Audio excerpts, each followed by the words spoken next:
विश्वास ये केवल शब्द नहीं, ये वो नींव है जिस पर मनुष्य का जीवन टिका हुआ है। किंतु आज या तो हम किसी पर अविश्वास करते हैं या फिर किसी पर अंधविश्वास।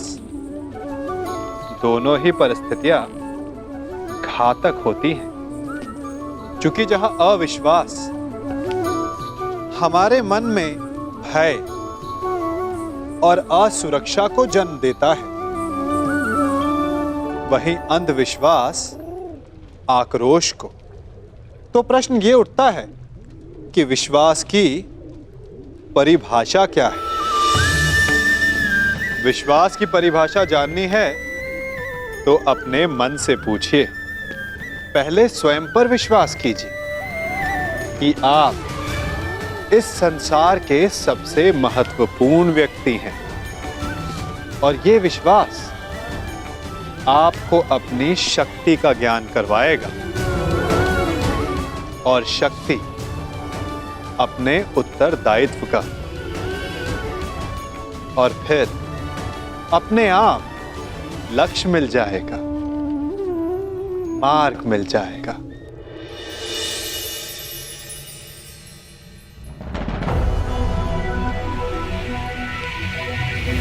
ये माया महल है वासुदेव।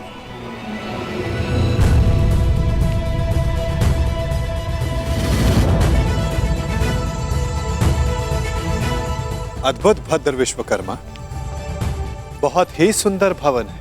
मैंने सोचा देवी पांचाली के मनोरंजन के लिए कुछ विशेष प्रयास कर लूं।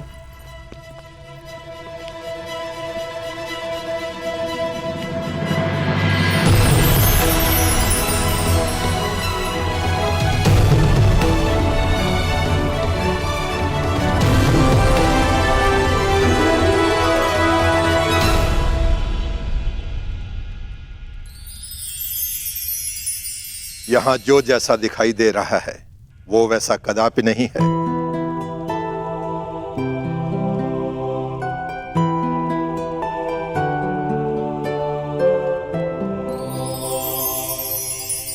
गुप्तचरों से सूचना प्राप्त हुई है कि पांडव राजसूय यज्ञ करने वाले हैं और आप भी वहां जाएंगे। यद्यपि कृष्ण के मित्र मेरे स्वाभाविक शत्रु हैं, हाँ। परंतु पिता के आदेश के कारण जाना होगा। तो कुछ ऐसा कीजिए ना कि आपके स्वाभाविक शत्रुओं का प्रयोजन विफल हो जाए। नीति कहती है कि यज्ञ में निमंत्रित अतिथि का अतिथेय द्वारा अपमान हो जाए तो यज्ञ भंग हो जाता है।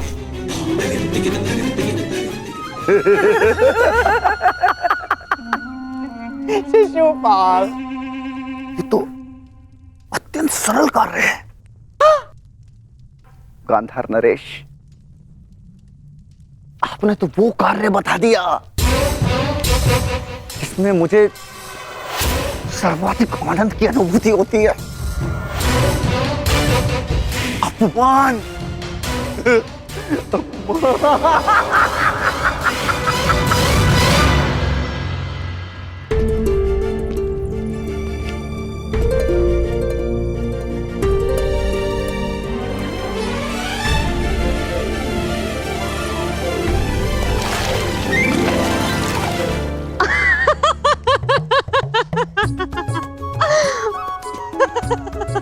अद्भुत ना सका।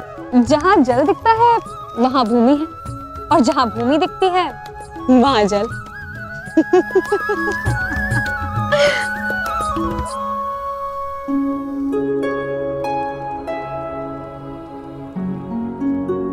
सखा, आप मेरे हाथ पर क्रोधित तो नहीं है ना? सखा हूं, क्रोधित कैसे हो सकता हूं?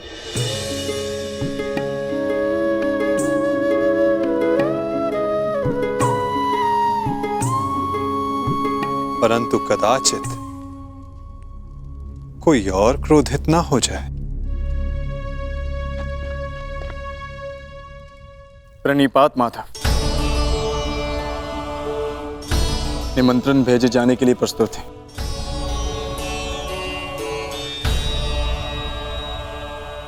तो पहला निमंत्रण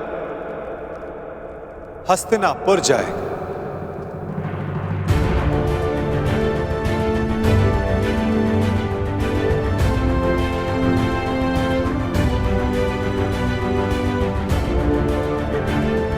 क्या हुआ पार्थ? कुछ व्यथित दिखाई देते हो। हाँ माता, शंका है कि क्या दुर्योधन यहां आना स्वीकार करेगा। उसे तो हमारी उन्नति तनिक भी नहीं सुहाती, और यदि वो यहां नहीं आया तो माता कुंती यहां अकेली कैसे आएंगी? प्रयास करना हमारा कर्म है पार्थ,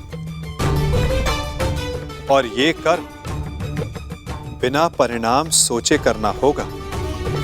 कदाचित फल हमारे हित में हो। मैं हस्तिनापुर निमंत्रण स्वयं लेकर जाऊंगा,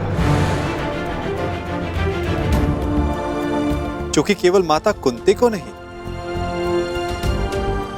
तुम्हारे कुछ और संबंधियों को भी यहां लेकर आना है।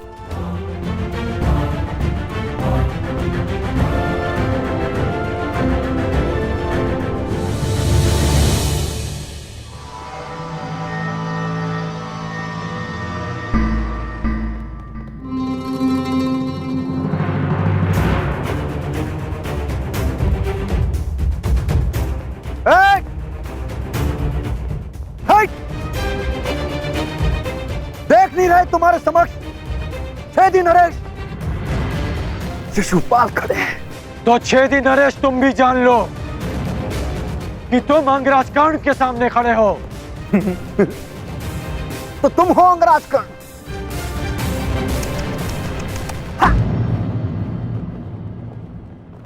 दान में बंजर भूमि क्या मिल गई? स्वयं को राजा समझ बैठा।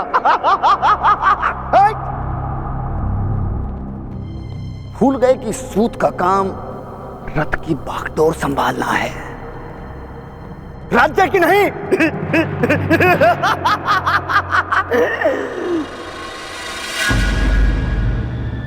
लगता है घर पर वचन देकर आए हो कि जीवित नहीं लौटोगे।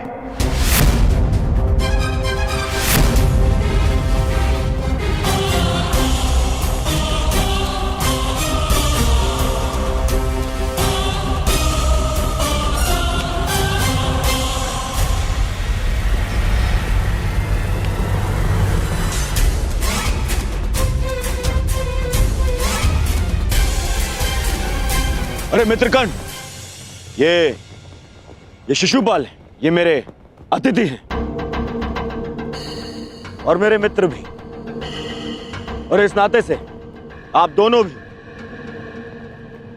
मित्र ही हुए।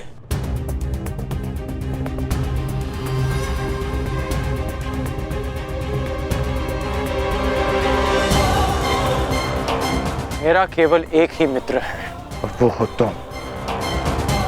और तुम्हारे अतिरिक्त किसी को मित्र बनाना होगा तो इस बार चयन में सावधानी बरतूंगा।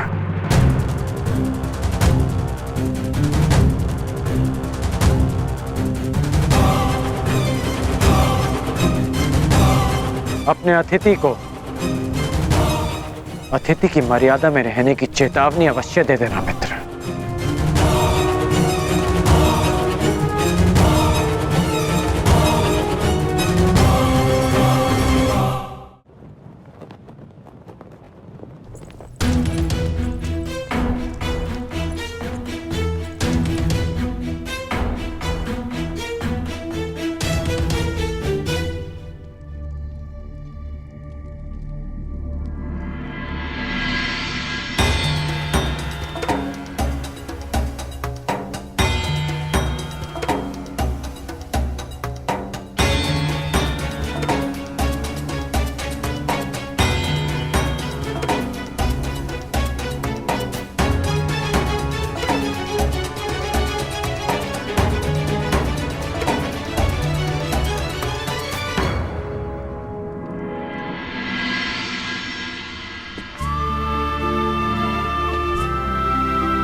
आओ अंगराज, तुम्हारी ही प्रतीक्षा थी।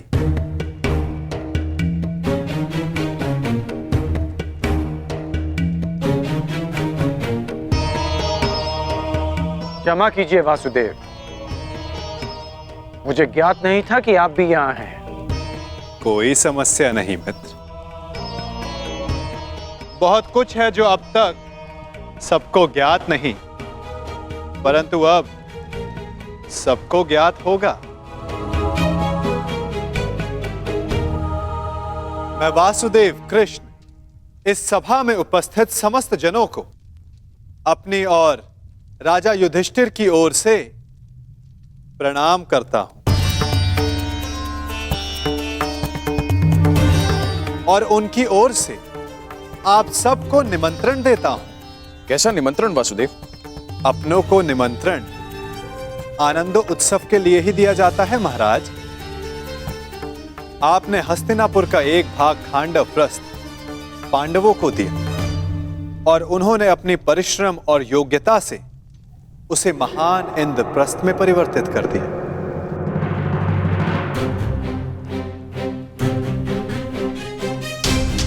और अब इंद्रप्रस्थ एक प्रसन्न और स्वतंत्र देश है और युधिष्ठिर भी उस पर न्याय और धर्म पूर्वक शासन चला रहे हैं।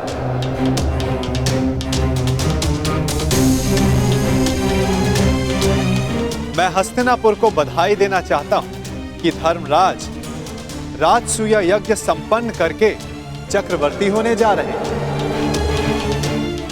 और उन्होंने सादर आप सबको इस यज्ञ के आयोजन में निमंत्रित किया है।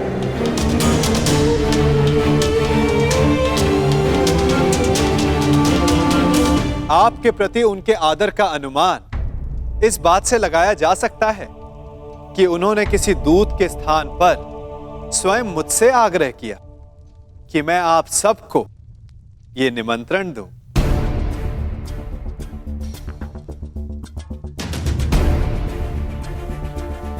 वासुदेव, यह जानकर प्रसन्नता हुई कि पांडव पुत्रों ने बंजर भूमि को इंद्रप्रस्थ बना दिया।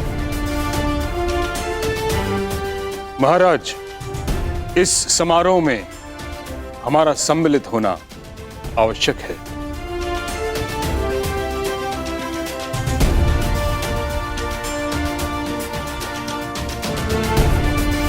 कुरुवंश की संतान चक्रवर्ती सम्राट बने, यह हमारे लिए गर्व की बात है।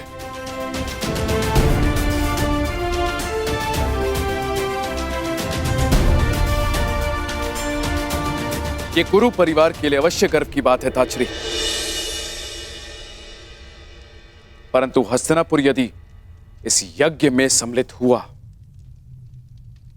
तो क्या यह राजनीतिक रूप से उनकी अधीनता मानने के समान नहीं होगा?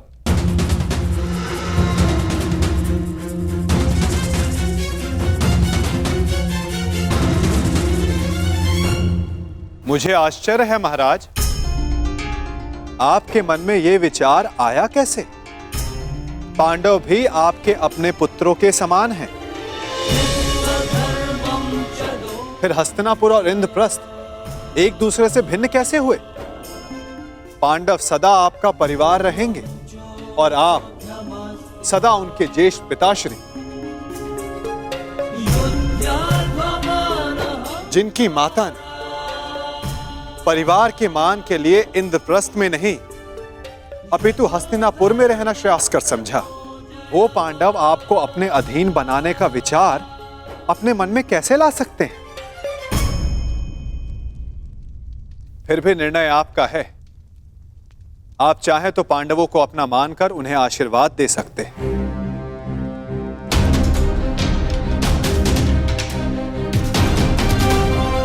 या फिर वहां अनुपस्थित होकर यह दर्शा सकते हैं कि हस्तिनापुर पांडवों के वैभव से ईर्ष्या रखने लगा है। तुम्हारा क्या मत है विदुर?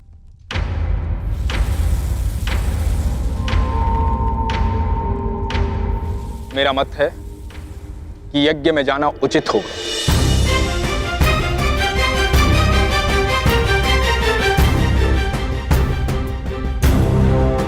पांडव हमारे शत्रु नहीं है, और यदि हस्तिनापुर इस यज्ञ में सम्मिलित नहीं होता है तो चारों तरफ यह संदेश जाएगा कि हस्तिनापुर से पांडवों की उन्नति देखी नहीं गई।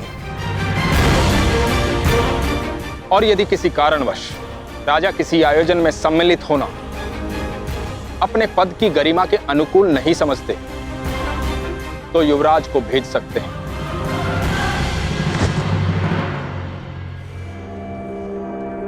यदि ताचरी और विदुर का यही सुझाव है तो हस्तिनापुर उस समारोह में अवश्य सम्मिलित होगा।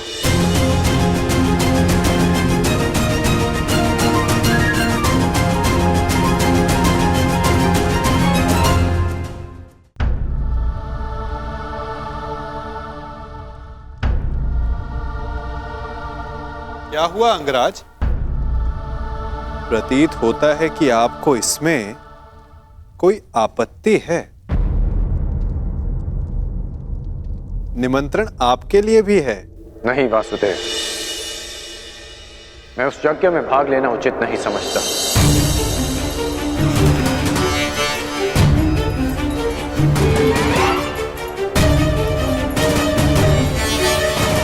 कारण?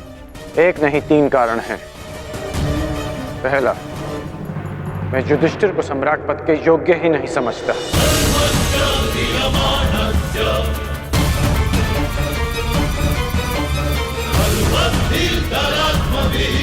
दूसरा, मेरी दृष्टि में युधिष्ठिर युवराज दुर्योधन से उत्तम शासक नहीं है।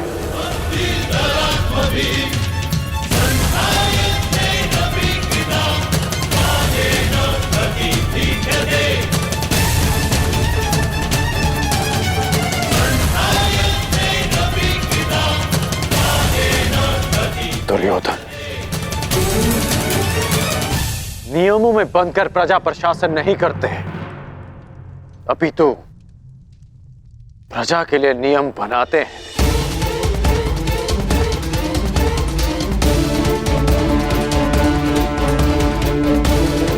और मुझे पूर्ण विश्वास है कि मेरे मित्र के राज्य में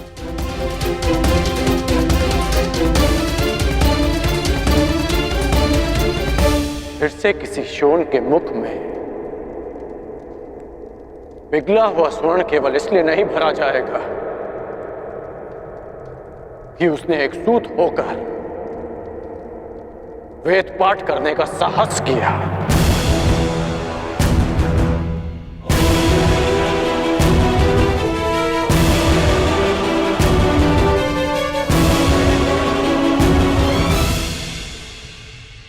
और तीसरा और सबसे बड़ा कारण, मैं धर्मराज के परिवार का सदस्य भी नहीं।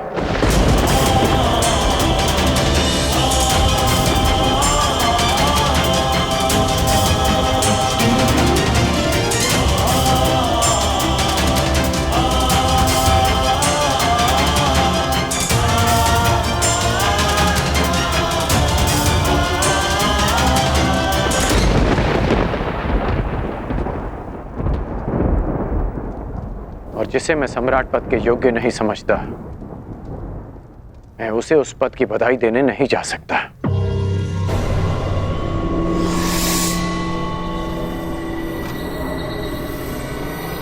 क्षमा कीजिए केशव कि मैं आपके इस निमंत्रण को अस्वीकार कर रहा हूं।